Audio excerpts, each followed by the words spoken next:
ಬಾಗಲಕೋಟೆ ಜಿಲ್ಲೆಯ ಜಮಖಂಡಿ ನಗರದ ರಾಮತೀರ್ಥ ಬೆಟ್ಟದ ಅರಣ್ಯ ಪ್ರದೇಶದಲ್ಲಿ ಮತ್ತೆ ಬೆಂಕಿ ಕಾಣಿಸಿಕೊಂಡು ಕೆಲಕಾಲ ಆತಂಕದ ವಾತಾವರಣ ನಿರ್ಮಾಣವಾಯಿತು.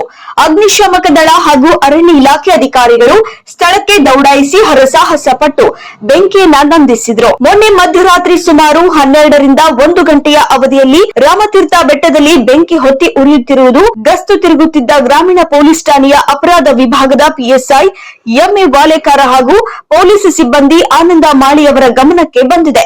ತಕ್ಷಣವೇ ಅವರು ಅಗ್ನಿಶಾಮಕ ಹಾಗೂ ಅರಣ್ಯ ಇಲಾಖೆಗೆ ಮಾಹಿತಿ ನೀಡಿದರು. ಸಹಾಯಕ ಅಗ್ನಿಶಾಮಕ ಠಾಣಾಧಿಕಾರಿ ಎನ್ಪಿ ಹುಗಾರ ಹಾಗೂ ಉಪ ವಲಯ ಅರಣ್ಯ ಅಧಿಕಾರಿ ವಿನೋದ ಜೈನಾಪುರ ಅವರ ನೇತೃತ್ವದ ತಂಡ ಸ್ಥಳಕ್ಕೆ ಆಗಮಿಸಿ ಬೆಂಕಿ ನಂದಿಸುವ ಕಾರ್ಯಾಚರಣೆ ಕೈಗೊಂಡರು. ಸುಮಾರು 3ರಿಂದ 4 ಕಿಲೋಮೀಟರ್ ವ್ಯಾಪ್ತಿಗೆ ಬೆಂಕಿ ಪಸರಿಸಿ ಹಲವಾರು ಗಿಡ ಮರಗಳಿಗೆ ಹಾನಿಯಾಗಿದೆ ಎಂದು ತಿಳಿದು ಬಂದಿದೆ. ಇದರಿಂದ ಪರಿಸ್ಥಿತಿ ನಿಯಂತ್ರಣಕ್ಕೆ ಬಂದಿದ್ದರೂ ಇಂದು ಮಧ್ಯಾಹ್ನ ಸುಮಾರು 2 ಗಂಟೆಯ ಸುಮಾರಿಗೆ ಮತ್ತೆ ರಾಮತೀರ್ಥ ಬೆಟ್ಟದಲ್ಲಿ ಬೆಂಕಿ ಕಾಣಿಸಿಕೊಂಡಿತು.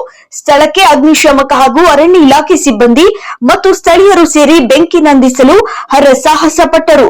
ಒಂದು ಕಡೆ ಬೆಂಕಿ ನಂದಿಸಿದರೆ ಮತ್ತೊಂದು ಕಡೆ ಮತ್ತೆ ಬೆಂಕಿ ಹೊತ್ತಿ ಉರಿಯುವ ಘಟನೆ ನಡೆದಿದ್ದು ಬೆಂಕಿ ಎಲ್ಲಾ ಕಡೆ ಪಸರಿಸಿತು.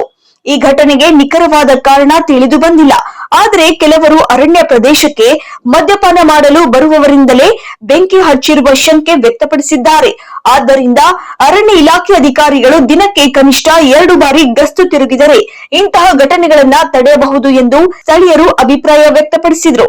ಈ ಸಂದರ್ಭದಲ್ಲಿ ಉಪ ವಲಯ ಅರಣ್ಯ ಅಧಿಕಾರಿ ವಿನೋದ ಜೈನಾಪುರ, ಸಿಬ್ಬಂದಿಗಳಾದ ಪುಂಡಲಿಕ ಪೂಜಾರಿ, ಸುಭಾಷ್ ವಾರದ, ಸಹಾಯಕ ಅಗ್ನಿಶಾಮಕ ಠಾಣಾಧಿಕಾರಿ ಎನ್ಪಿ ಹುಗಾರ, ಸಿಬ್ಬಂದಿಗಳಾದ ಅಶೋಕ ಹಳೇಗೌಡರ, ಆನಂದ ಹಣಬರಟ್ಟಿ, ಶ್ರೀಧರ ಮಾಳಶೆಟ್ಟಿ, ದಾನಯ್ಯ ಗಾಣಾಚಾರಿ, ಪರಶುರಾಮ ತೇರ್ದಾಳ ಸೇರಿದಂತೆ ಇನ್ನಿತರರು ಉಪಸ್ಥಿತರಿದ್ದರು.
ನೋಡ್ತಾ ಇರ್ಬೋದು ವೀಕ್ಷಕರೇ.